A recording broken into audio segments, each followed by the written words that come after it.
Pintou, para aqui, tem Beto! É gol!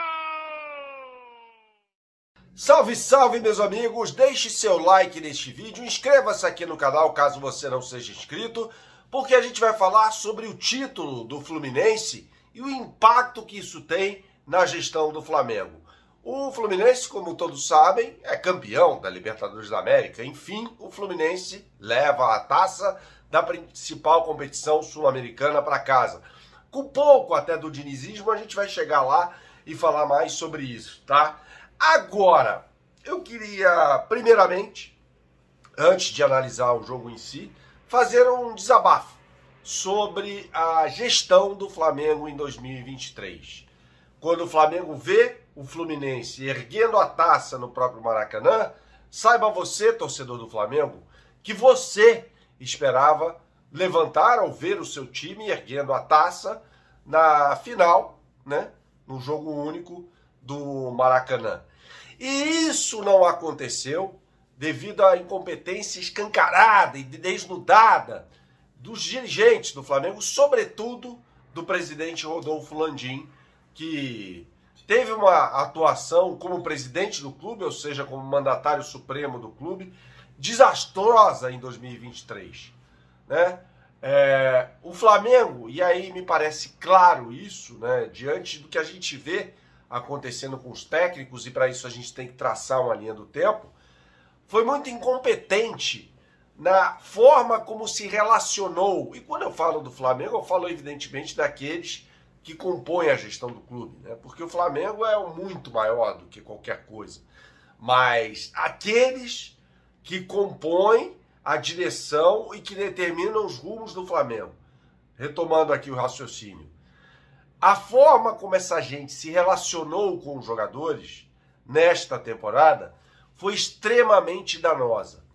Porque, veja, e acho que agora está ficando claro isso, que o Flamengo teve toda sorte de técnicos, todo tipo de técnicos em 2023, né?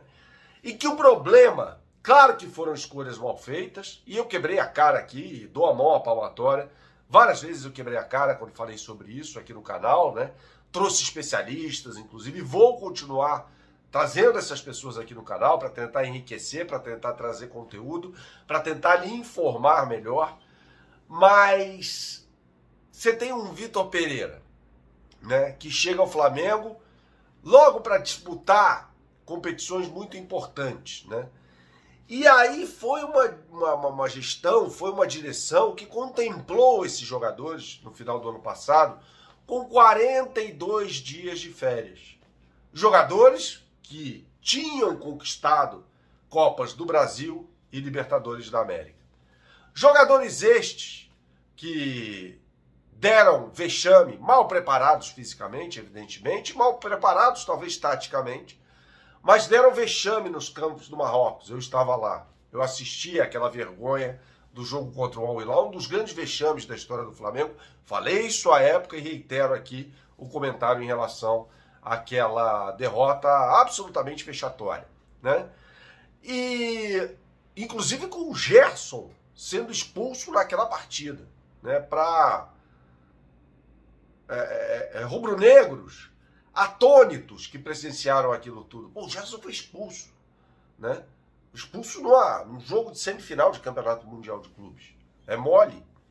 Jogadores mal preparados fisicamente, mentalmente, para a disputa num Campeonato Carioca, em que o Flamengo faz 2-0 no Fluminense no primeiro jogo e depois toma um 4-1 na grande decisão e acaba sendo subjugado.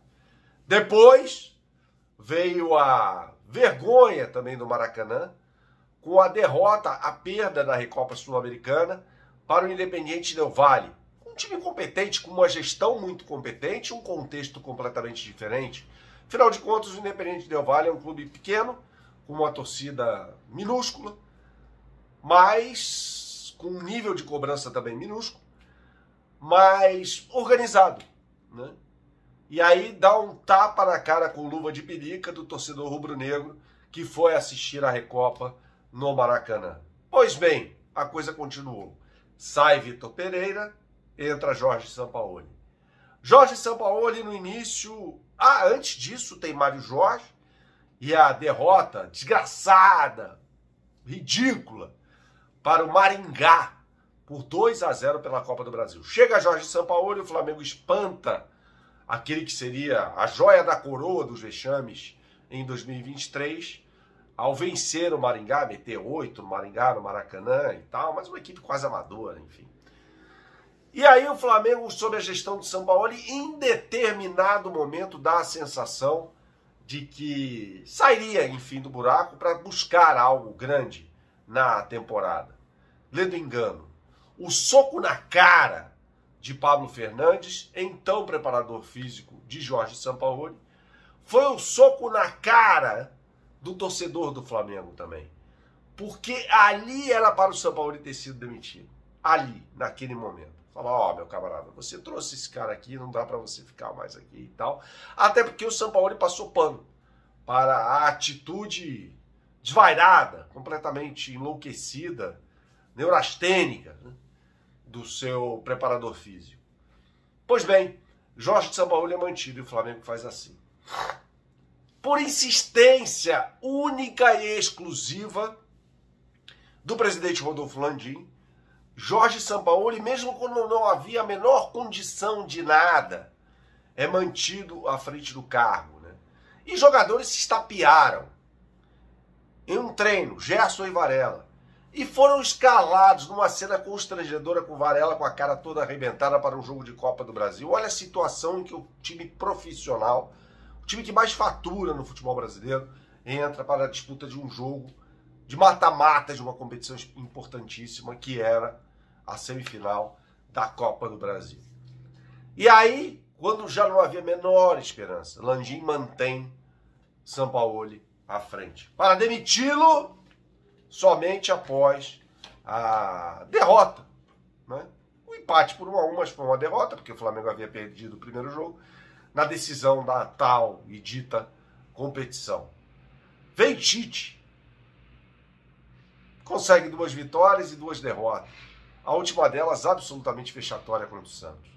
Ou seja, entra técnico, sai técnico em 2023, o cenário é de fracasso.